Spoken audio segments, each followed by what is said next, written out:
nung una, diba sinabi ko po na parang English lang yan, kaya yan, madali lang yan. Pero doon din po ako nagulat na halo-halo talaga information. Like kung wala yung template ni English Charlie or hindi ko nalaman kung paano siya sasagutin, ay hindi ko rin po talaga alam. My name is Andre Austin Borja and I took the English exam kasi I was planning to study abroad sa Australia. And yung English Charlie, ito ko lang siya nalaman sa agent ko sa nagpo-process ng visa ko and ito yung ni-recommend niya, yung English Charlie. So, first time niyo po ba mag-take ng PTE? Or Yes, hindi ma'am. naman? First time na. po. As first time niyo, sir, pero naka-90 kayo, ah. Sa taas po ng reading niyo. I think 81 po, right? 81 Yes. yung inyong nakuha ang taas, sir.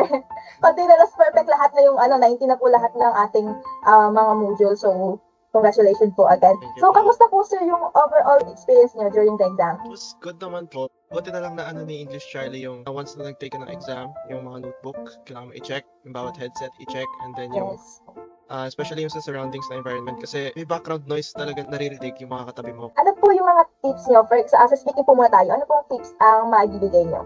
Yung experience ko nung una kasi akala ko yung PTE or IELTS parang basic lang yan, English lang yan, like alam ko naman na yung English, kaya ko naman mag-speak ng English. Pero once nung nag-join ako nung isa sa mga lectures, na-realize ko na iba siya, hindi siya yung basic English kasi most of all, kailangan mo ng memorization and i-understand lalo yung ibang subtopics ng mga read a lecture and summarize group discussion. Kailangan mag-memorize ka, tapos mag-take notes ka and kailangan mo aralin kung paano mo ipag-connect yung mga sentences and always follow yung template ng English Charlie kasi ayun din talaga yung nakatulong sa akin. Sa reading, may parts na may mga words na hindi ka maintindihan and yung mga choices almost similar din talaga. Kaya siguro ang tip ko na lang is kung ano sa tingin mo yung best na option, yun yung pipiliin mo. About dun sa fill in the blanks. Dalawa po kasi, di ba? May parang drop down and then Yes may po. ida-drag ka. Mhm. Ayun. Tapos yung drop down po kasi, may parts na madali siya and then may parts na halos similar talaga yung words. Kaya ayun din yung sinasabi ko na pag hindi ka sigurado kasi may timer yung exam eh. Kung di ka Mhm. sigurado kung ano yung what you feel best na lang na sagot, ayun na lang yung isagot mo and then proceed to the next na.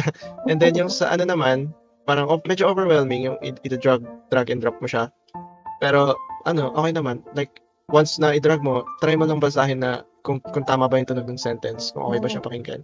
How about naman po sa writing? Actually, hindi nga po ako naka-attend nung itong lecture ng writing, pero buti na lang po dun sa course ko, may siya, recording and then may yung resources na binibigay. Ayun yung nireview ko lang. So, ano nangyari po pala, sir? Hindi kayo naka-attend ng writing, but you access yung aming class recording and yung mga Yes. resources, which is yung mga templates po namin. And Yes then doon po. po kayo nagbase. Yes Wow. po. Tapos, pinractice ko na lang po siya dun sa mga mock test, practice test ng English Chart. How about naman po sa listening? Sa actual exam, kasi nung una, ang binigay po sa aking computer headset, nagcha-choppy po siya. So, may test naman po dun sa unang part ng exam. And yung unang part, ipaparinig sa'yo kung okay ba yung audio, ganyan. And then yung headset na yon, siya, nagcha-choppy. Kaya, pina-ask ko talaga dun sa, sa moderator. And then, ayun, pinalitan nila. Also, yung sa listening din, part din siya nung sa memorization and pag-take down notes na tinuro din ng English Chart. Any question po na you find it challenging talaga during your exam? I think wala naman po. Kasi sa experience ko po sa mock test ng English Charlie, kasi nung nag-mock test po ako, the day before lang din ng final exam ko. And then, ang result ko ng mock test, nasa 69 lang. Chinek ko yung mga scores ko kung alin ba dun dapat ko i-improve. Ayan. Tapos doon na lang din ako nag-focus. Ayan po. That's great po. Any tips na ibibigay niyo po sa mga future test takers ni PPT? First tip, lalo dun sa pinaka-exam, yung read yung instructions. Kasi tinuro din yun nung English Charlie na like let's say yung sa writing, yung sa essay part, need mo mag-write ng 200 to 300 words. And you really need to achieve that kasi sa exam, yun na rin mismo yung nakalagay. Like write a summary or write an essay using 200 to 300 words. And kailangan mo talaga yun ma-achieve para mas higher score ka. Since naka-attend po kayo ng aming mga coaching before, and syempre may mga nakilala po kayo mga coaches namin, do you have any message po para sa kanila? I just want to thank them po kasi ayun nga, at first, I really didn't think na may makukuha ko sa kanila na important na part for this test. But then again, mali rin yung inisip ko before.